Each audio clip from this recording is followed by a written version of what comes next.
歡迎來到新興消息頻道，請訂閱頻道，所以大家不要錯過當天最熱門的新聞。我們今天的時事通訊包括以下內容：趙麗穎和馮紹峰離婚，壓根不是因為感情沒了，是趙麗穎在劇組熬大夜盯着剪輯的時候，馮紹峰卻在等家裡那盞能準時亮起的燈。他們離婚是在2021年4月，消息是雙方團隊一起發的，這說明之前已經溝通好了。離婚前，他們有一個孩子，孩子跟着媽媽生活。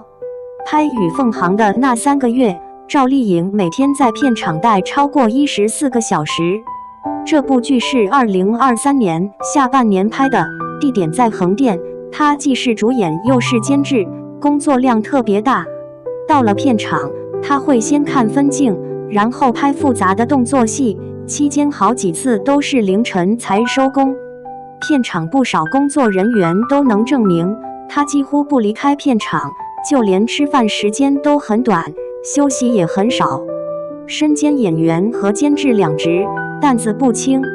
這段時間裡，她還參與後期剪輯和配音，常常拍完戲就跑到剪輯室看素材，每個鏡頭都會反覆討論要不要調整。拍戲的時候，他不接外面的活動，手機聯繫也少。有同事說他幾乎只在晚上收工後才聯繫家人。馮紹峰就不一樣了，這幾年他的作品數量不多，更多時間是在家或者做些自己感興趣的事，會去茶館、看藝術展，也會陪父母。離開橫店後，他大多在上海，有時還去國外小住一段時間。他不常去片場探班，趙麗穎拍《與鳳航》的時候，他就沒出現過。據說他是忙着照顧孩子和家裡的事。婚姻裡，兩人的節奏合不到一塊兒。趙麗穎回到家多半是深夜，馮紹峰有時候晚上10點就睡了，兩人見面的時間越來越少。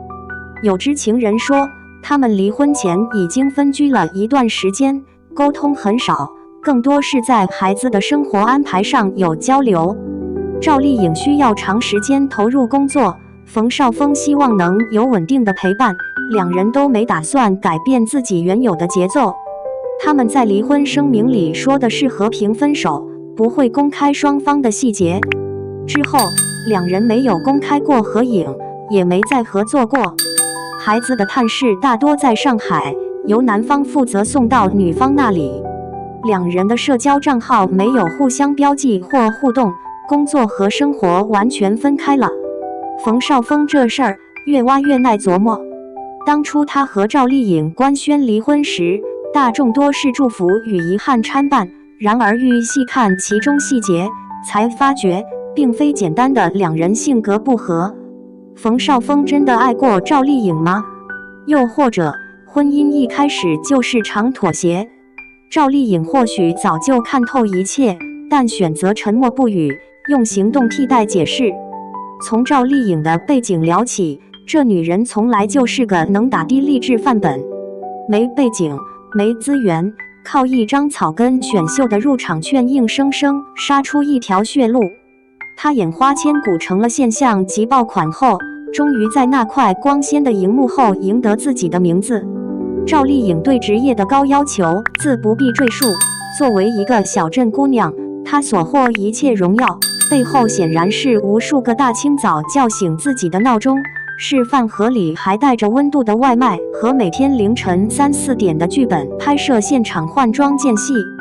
她撐起自己的事業，卻未曾想，這一切反成了某些人眼中被挑剔的借口。馮家父母的態度幾乎是這段婚姻的伏筆。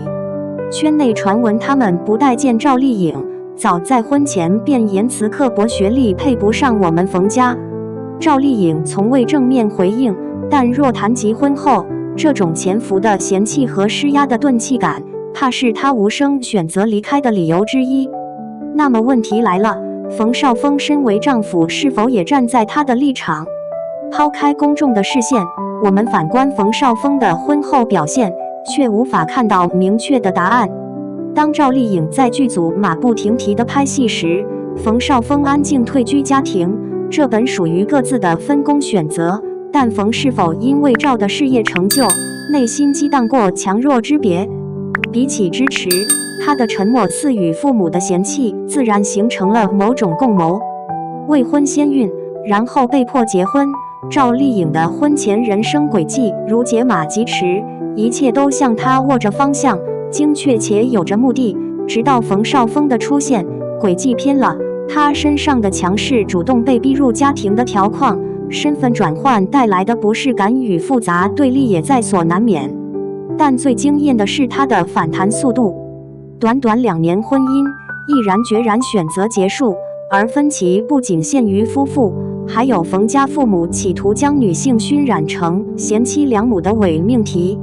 在21世紀的娛樂圈，男尊女卑只會顯得尤其荒唐。這段婚姻結束得乾淨利落，也是趙麗穎對自己價值最後的堅持。她不在公開場合刻意消費，反而沉着地回歸工作。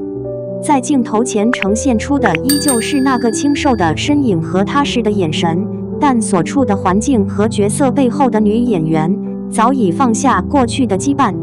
我不依靠別人，也不迎合任何妥協。雖未言明，但這種氣場的表達更加有力。反觀馮紹峰，他沒有站出來說太多，或許是不想，或許根本無話可說。作為演員，他的事業陷入瓶頸期，角色單一，數年之中幾乎只是炫耀我家境殷實、我背景深厚的財富神話，卻鮮見拿得出手的作品或令人細細讚賞難忘的演技場面。或許這點也是婚姻解體的一面影響鏡像，一邊在努力突破邊界，另一邊固步自封，無形中形成巨大的鴻溝。從這個角度再看這場婚姻，你不得不佩服趙麗穎的決絕。她從頭到尾只做她認為最適合的決定，在低谷時自我突破，在無望時立即離場。對於喜歡她的人，心疼、尊重並心生敬佩。而對馮紹峰，他也為他的選擇付出的代價。真正自信的男女關係，從不需要博弈身份高低，更不是靠父母拿門當戶對來衡量。這個道理他懂，大家都會懂，除了被陳舊觀念困住的馮家父母，以及不想掙脫的馮紹峰。離婚從未是失敗，而是一次啟動自我救贖的借口。在他這裡，只有智慧的撤退，沒有中途退場。趙麗穎依然是那個令人肅然的演員，而馮紹峰只能被重提時伴隨着嘆息，可惜了。趙麗穎和馮紹峰為什麼離婚？原來是這樣。2021年4月23日，趙麗穎和馮紹峰官宣離婚。綜合各方面信息來看，他們離婚可能有以下幾方面原因：一、門不當戶不對。趙麗穎出生於河北廊坊農村，選秀出道，早期在娛樂圈苦苦掙扎。馮紹峰出生於上海的知識家庭，其母是當地小有名氣的文藝骨幹。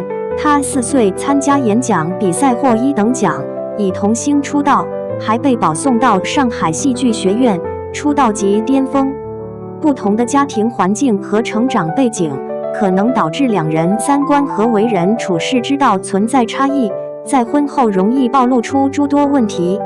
當初兩人官宣結婚時，很多粉絲就因這一點拒絕接受，不被祝福的婚姻面臨的挑戰可能更多。二、性格不合。趙麗穎曾經比較口無遮攔，在和陳小篆緋聞、與張翰拍戲以及被網友認成楊冪等事件中的處理方式，給自己帶來過麻煩。馮紹峰外表舉止得體，但氣質上給人油膩、不靠譜的感覺，且緋聞不斷，即便婚後也有此類情況。趙麗穎作為傳統女孩，婚姻是她的港灣，馮紹峰的緋聞會給她帶來很大困擾。此外，直到離婚，馮紹峰都沒給趙麗穎婚禮和婚戒。趙麗穎渴望有儀式感的婚姻，而馮紹峰未能滿足她這一願望。三、事業與家庭規劃分歧。孩子出生後，馮紹峰的母親希望趙麗穎回歸家庭照顧孩子，馮紹峰也希望她能陪在身邊。但趙麗穎從農村女孩一路打拼成為當紅女主，事業對她至關重要，她不願意為了家庭放棄自己打拼來的事業。這種一個想在事業上繼續發展，一個想讓對方回歸家庭的分歧，使他們之間的矛盾逐漸顯現，感情也受到影響。4. 其他網傳原因：疑似婚內出軌，有傳言稱馮紹峰出軌《知否》裡飾演丹菊的女演員，還致使對方懷孕。小三想尚未把親密照發給趙麗穎，事情暴露後趙麗穎提出離婚。不過此說法為傳言，並未得到證實。聚少離多，兩人給出的官方離婚原因是因工作聚少離多。馮紹峰不顧家，有網友扒出馮紹峰婚後基本生活在劇組，不管家裡的老婆孩子，還在外面立人設。